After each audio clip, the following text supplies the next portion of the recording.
চলে এসেছি বহরমপুর চুয়াপুর আন্ডারপাসের আপডেট নিয়ে। এই চুয়াপুর আন্ডারপাসের কাজটা মনে হচ্ছে খুব ধীর গতিতে চলছে, কেননা আন্ডারপাসের রাস্তাটা যেখানে নির্মাণ হচ্ছে তার মাঝখানে রয়েছে মায়ের মন্দির। এই মন্দিরকে সঠিক জায়গায় না সরিয়ে কোনো কাজই হচ্ছে না, কিন্তু এখন মায়ের মন্দিরের ঠিক পাশেই সুন্দর মন্দির নির্মাণ হচ্ছে। এই মন্দির নির্মাণের কাজ কমপ্লিট হয়ে গেলেই মাকে নতুন মন্দিরে প্রতিস্থাপন করা হবে, তখন পুনরায় আন্ডারপাসের কাজ শুরু হবে। মূল তাহলে ভিডিওটা শুরু করা যাক।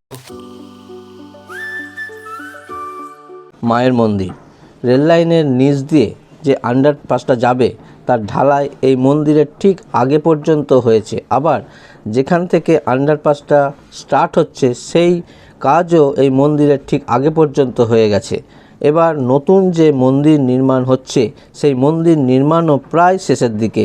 এই মন্দির নির্মাণ কমপ্লিট হয়ে গেলেই মাকে নতুন মন্দিরে প্রতিস্থাপন করা হবে, তখন এইখানকার বাকি কাজ খুব তাড়াতাড়ি হয়ে যাবে। দূরে সবুজ রঙের ঘর দেখতে পাচ্ছেন, ওটাই মায়ের মন্দির। সামনে জলের ড্রাম পর্যন্ত আন্ডারপাসের ঢালাই হয়ে গেছে। ডান দিকে এই মায়ের মন্দিরের ছাদ ঢালাইও হয়ে গেছে। এই যে বাঁ দিকে জেসিবি দাঁড়িয়ে আছে তারই সামনে, অর্থাৎ বহরমপুর স্টেশনের 1 নম্বর প্ল্যাটফর্মের পিছন সাইডে এই জায়গাটায় বিশাল বিল্ডিং নির্মাণের জন্য অনেক কলম ঢালাই হয়ে গেছে। দেখতেই পাচ্ছেন রড বেরিয়ে আছে। এই জায়গাটার সামনে বহরমপুর স্টেশনের বাইরের দিকে টিকিট কাউন্টারের সঙ্গে যুক্ত হয়ে যাবে। চুয়াপুর আন্ডারপাসের যে কাজ করা হচ্ছে ফ্লাইওভারের নিচে, আন্ডারপাসের যে রেল লাইন আছে, রেল লাইনের নিচে যে রেডিমেড পিলারগুলো ঢালাইগুলো বসবে সেইগুলো পুরোটাই কমপ্লিট হয়ে গেছে, পুরোটাই।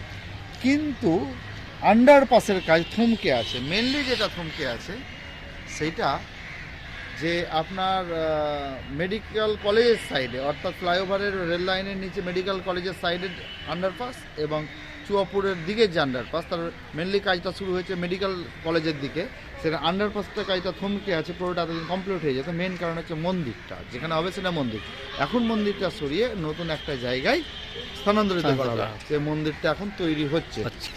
আর আপনার যে এই রেল লাইনের নিচে যেগুলো হবে সেগুলো রেডিমেড এই জিনিসগুলো বসে যাবে।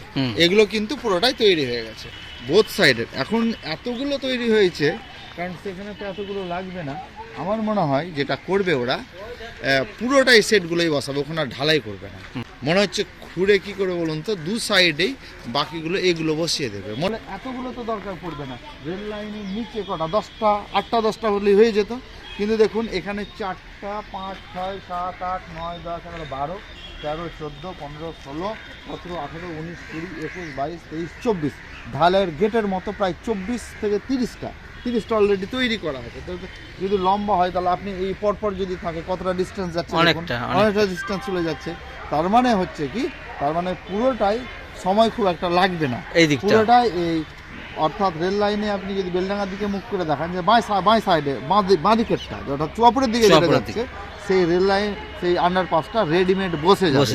আর ডান দিকটা তৈরি করা হচ্ছে কারণ মন্দিরের জন্য ডিলে হচ্ছে। তবে ওরা মিস্ত্রি চলে গেছে, কারণ উপরে যেগুলো সেটিং মাল হবে, সেটিং যেটা গেটের মতো জিনিস, যে তলাটা ঢালাই, উপর ঢালাই, দু সাইড ঢালাই এবং মাঝেরটা ফাঁকা, এরকম মোটামুটি এক একটা করা হয়েছে। কত এক একটা করা হয়েছে আপনার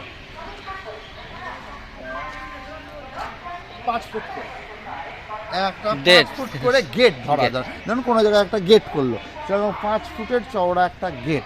এরকম 30-40টা অলরেডি তৈরি হয়ে গেছে, প্রায় 40টা গেট তৈরি হয়েছে। এই গেটগুলো রেডিমেড বসে যাবে, সময় খুব একটা লাগবে না। তবে ওই আপগ্রেড করা, অর্থাৎ প্রধানমন্ত্রী অমৃত ভারত প্রকল্পের আন্ডারে যে কাজ বহরমপুর স্টেশনে রয়েছে একসঙ্গে হয়তো শুরু হবে মনে হয়। দেখবেন একসঙ্গেই শুরু হবে, এতগুলো লাগবে, এটা মাথায় ঠিক বুদ্ধিটা খেটেছে। এর আগেও আপনাদের দেখিয়েছি রেল লাইনের নিচ দিয়ে যে আন্ডারপাস নির্মাণ হবে তার জন্য যে ঢালাই করা স্ট্রাকচার তৈরি হচ্ছিল সেগুলো 24 থেকে 25টা স্ট্রাকচার কমপ্লিট হয়ে গেছে। এবার শুধু এগুলোকে ক্রেনের সাহায্যে তুলে রেল লাইনের নিচে সেট করা হবে। এই কাজ কিন্তু আর বেশি দিন লাগবে না, খুব শিগগিরই শেষ হয়ে যাবে আশা করা যাচ্ছে। যখন লাইনের নিচ দিয়ে স্ট্রাকচারগুলো সেট করা হবে তার আপডেটও আপনাদের সঙ্গে শেয়ার করব। আজ তাহলে এই পর্যন্তই, দেখা হবে খুব শীঘ্রই নতুন আর একটা ভিডিওতে। তারপরে সকলে সুস্থ থাকবেন, ভালো থাকবেন।